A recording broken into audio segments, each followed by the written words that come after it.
Hello EFD squad and welcome back to Euro Roundup, where you pick our winners and losers from the game week just past. Joining me, it's the inimitable Patrick Van Straten. Hey. How was your weekend? Oh, great, mate. Saw a big dog. Let's just move on. Bigger than Zach? I don't know. Less dense, but equally long. Okay, talking of impressive things, Dortmund managed to scrape a victory. And Troy Mendes, Good name. Is that a real handle with 3 S's? Maybe he's a bit of a snake, slippery customer. Has put them forward as our first winners. A little bit of luck in this result, but yeah, they escaped with the 3 points. They were terrible. They were absolutely shocking. This is their first win in 4, I think. They've had a run of successive draws, but they are unbeaten in 5, so depending how you want to look at it, could be good, could be bad. 1-0 victory over Borussia Mönchengladbach at the Westfalenstadion. They actually thought they'd taken the lead in the first half out. Torgan Hazard banged one in with the help of a big deflection from the edge of the box, but it ended up being ruled out for Marco Reus being offside in the build-up. But the only goal of the game came later on, when actually this time Hazard created for Marco Reus, who managed to slip it under the keeper. But frankly, I mean, they had a second disallowed as well later on, which was Julian Brandt just kind of curled it in, but Reus was exactly in front of the keeper in an offside position when it happened. Reus so that got disallowed as well. In this game. Well, not really. I mean, generally speaking, Dortmund were pretty rubbish. Like, I thought they were comfortably second best. Okay. I mean, there were a lot of players who've previously played for one of the other sides who maybe wanted to impress, like Torgan Hazard. He was certainly trying hard. I didn't think he was very good, but he had 3 shots, a dribble, 4 tackles, and that assist. Matthias Ginter, obviously playing for Gladbach now, used to play for Dortmund. Reus used to play for Gladbach, now plays for Dortmund. I mean, like, a lot of interchange between these two clubs. Achraf Hakimi, also playing in an advanced role in this match, was playing on the wing. 4 dribbles, 4 tackles, 3 interceptions, and a shot as well. And his pace was a real danger. Like, as Gladbach pushed higher up, because they were clearly on top, Hakimi's pace in behind did keep them honest. It meant that they couldn't really commit. But anyway, the win puts Dortmund up in 4th. They're level on points with Bayern and Leipzig after both of those dropped points. Gladbach, on the other hand, stay top of the table. Yeah, and they missed the opportunity to solidify their position at the summit as a result, don't they? Dortmund, actually the only team starting the weekend in the top 8 to win. The Bundesliga has been crazy at the start of the season, hasn't it? And like you heavily intimated there, they'll probably feel hard done by not to even get a point. Despite having less shots, 14 to Dortmund's 16, their XG was double. So they were creating chances that were twice as good, on 3.2 to BVB's 1.6. Hermann missed an open goal, Hermann the German. That was mental though. Like, he basically, like, he misses it from a yard out, but the reason he misses is because Hummels has just scythed through his legs, and the ref gave it as a corner. He assumed that Hummels had taken the ball, but Hummels was standing behind Hermann, so I don't really know how that happened. It was absolutely insane. And Dortmund was still complaining about decisions in this game, despite the fact that a penalty got given as a corner. It was absolutely nuts. A humdinger of a decision from a Hummels tackle. And Neuhaus had a gilt-edged opportunity at the very death, didn't he? But hits the substitute goalkeeper, maintaining the clean sheet. Underwhelming day for the front 3 of Gladbach, who we touted on Continental Club to run riot in this game. Player Mbolo and Thuram, who had just 2 shots and completed 2 dribbles between them. Although you said that Mbolo's decision-making not the best in this game. He went clean through on goal, like one-on-one with the keeper a couple of times, and tried to go round, and Berkey managed to take it off him. And actually, I'd actually disagree about Thuram. I think Thuram had a really good game, because like those big chances that got missed, he created them. Like, he had a really good in the build-up. Yeah. He had a really good creative day, which actually, I mean, I'd say player was a little bit anonymous. Okay, so not very good stats from Thuram, but decisive in the build-up. And that's the benefit from having, watched the game and using the stats, guys. A really well-rounded picture of things there. Next week looks to be a tough one for both sides. Bunched up group at the top of the Bundesliga, isn't it? Dortmund travel to Schalke while Gladbach host Frankfurt. Ooh. How long are Gladbach going to remain at the top? When will someone snatch it from them? German fans, let us know in the comments below. Before we move on to our next section, then, if you're not subscribed to the channel, then click that button as displayed on screen now and turn notifications on to never miss a Euro Roundup again. Joy. Our first losers of the week are Real Madrid. This comes from @Gonzo1532. The first line of this script genuinely stunned me. Yeah, their first loss of their domestic campaign thus far, Patrick. And doesn't feel given right. how underwhelming they've been and all the bad press that Zidane has got, this is shocking, isn't it? I mean, even more shocking when you consider their first loss was to newly promoted Mallorca. The result also means that they lost their place at the top of La Liga to arch rivals Barcelona, who defeated Eibar 3-0 away from home. I think that's their fourth win on the bounce as well. So Valverde's men finally starting to pick up form too. Mallorca only managed one shot on target all game, so maybe Zidane will feel a bit hard done by in terms of how the chances fell, but it was enough. Largo Junior's 7th minute strike separating the two sides.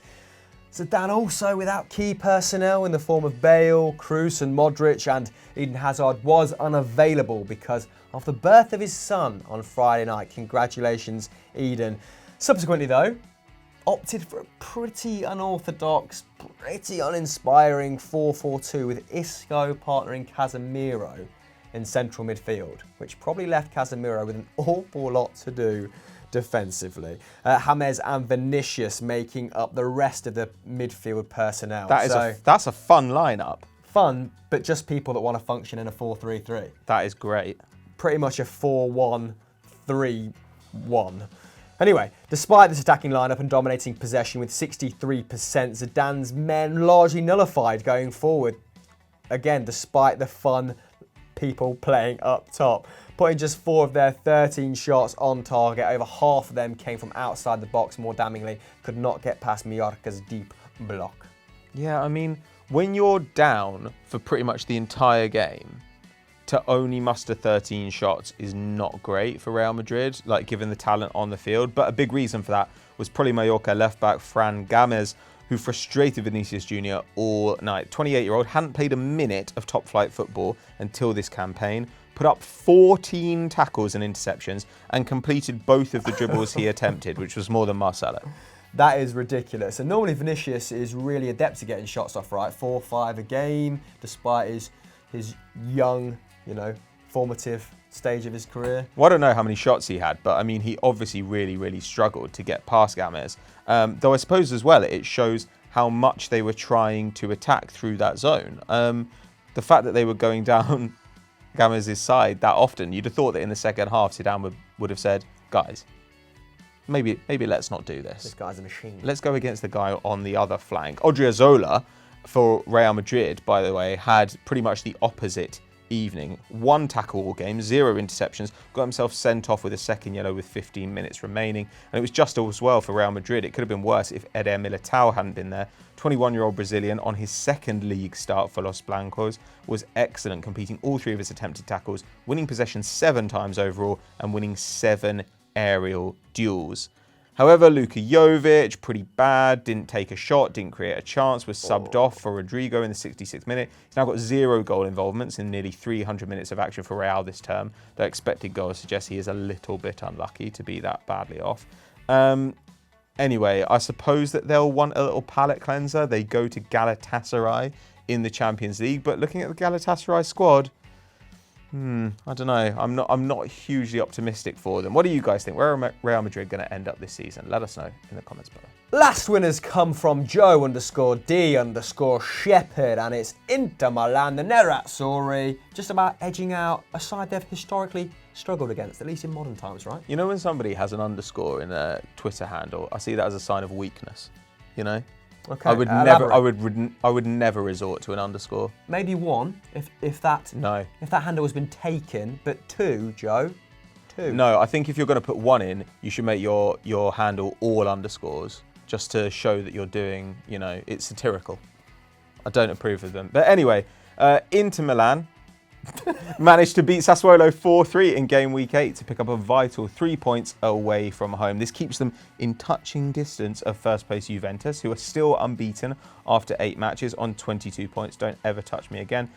Inter are on 21 with 7 wins and of course that loss against Juve. Now going into this match, you would have been forgiven for not expecting a barnstormer. In the previous 5 fixtures, there have only been 8 goals combined. Though, Inter have lost 4 of those. So you're maybe expecting an upset, but possibly one of the most boring upsets you've ever seen. Plus, of course, Conte's men, extremely solid defensively, had only conceded 4 league goals prior to the 3 they conceded here.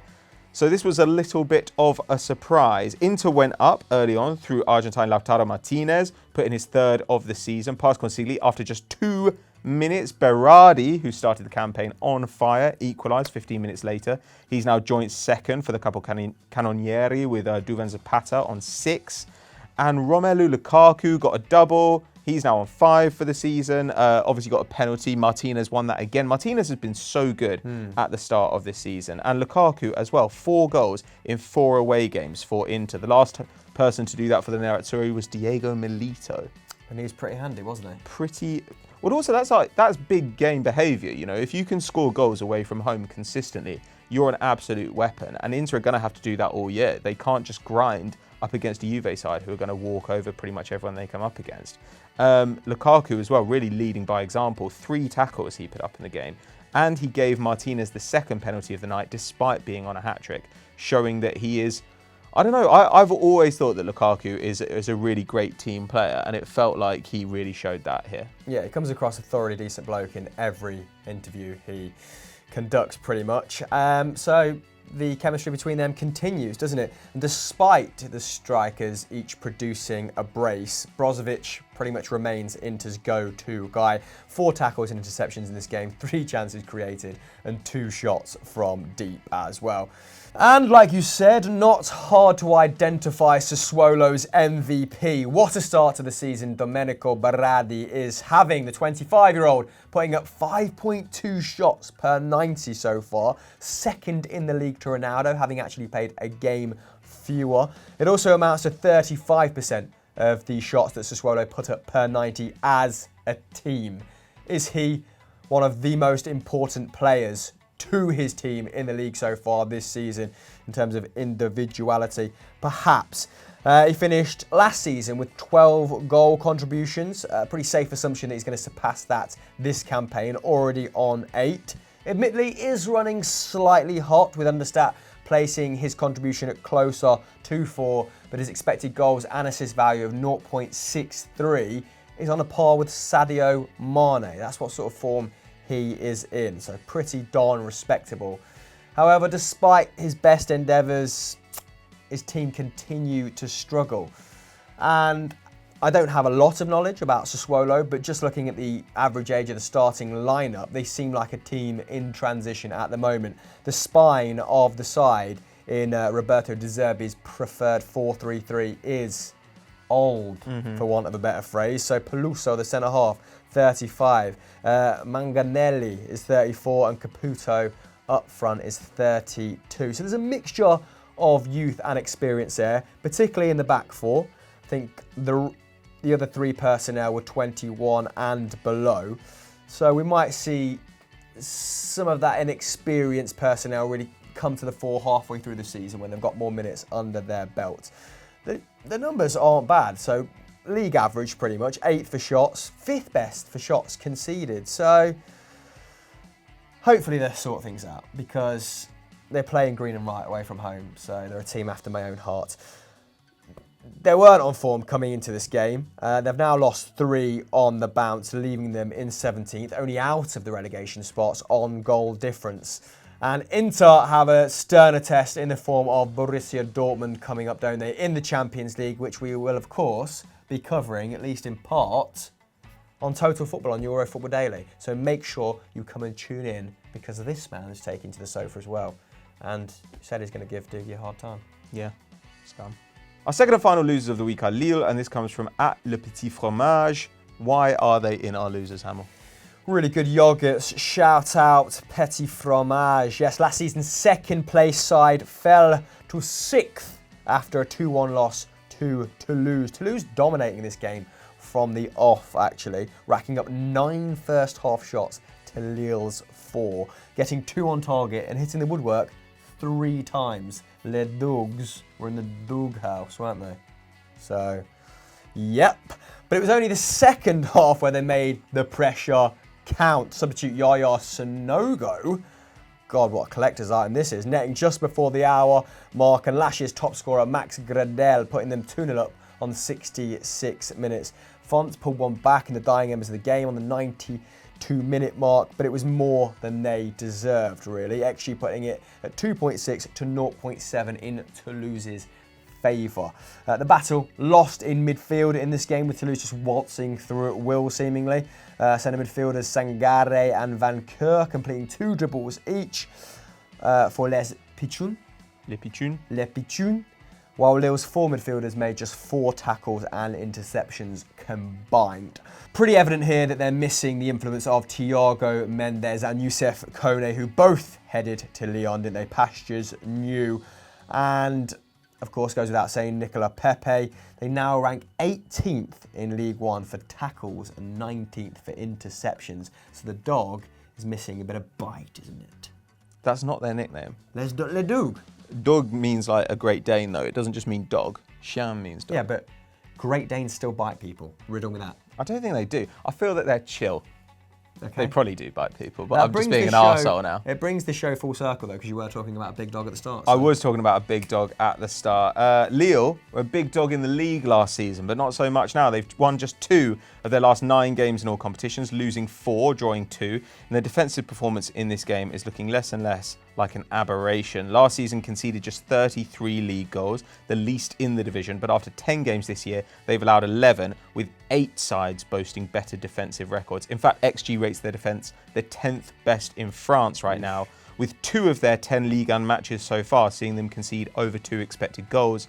For context, that only happened to them 3 times in the whole of the 2018-19 campaign. So a little bit troubling. On the plus side, the attack remains 3rd best, which is very positive. It's good enough, in fact, that Understats still says by expected points, Lille are the 2nd best team in France after PSG. So we'd hope that that attack will start to carry them over the next few weeks. But big tests are coming up. Valencia in the Champions League in midweek before 5th place Bordeaux arrive next Saturday. Could be a big month for Lille. Rounding off the show is our star of the week. Let's keep this short and sweet. It comes from Joe D. Shepherd again. Return of the Doppel _ just a really wine van striding up at the end of the show. Stay with you. And I've just realised that le petit fromage is the little cheese and not petit filou. And I was referencing the Or yogurt. fromage frais. That's yeah, what you're thinking of. That's what I was thinking of. They are good though. They are very good. Yeah, I could shouts go to for some them. cheese right now. They're Some ba- Cambazola. They're like upmarket Froobs. Yeah.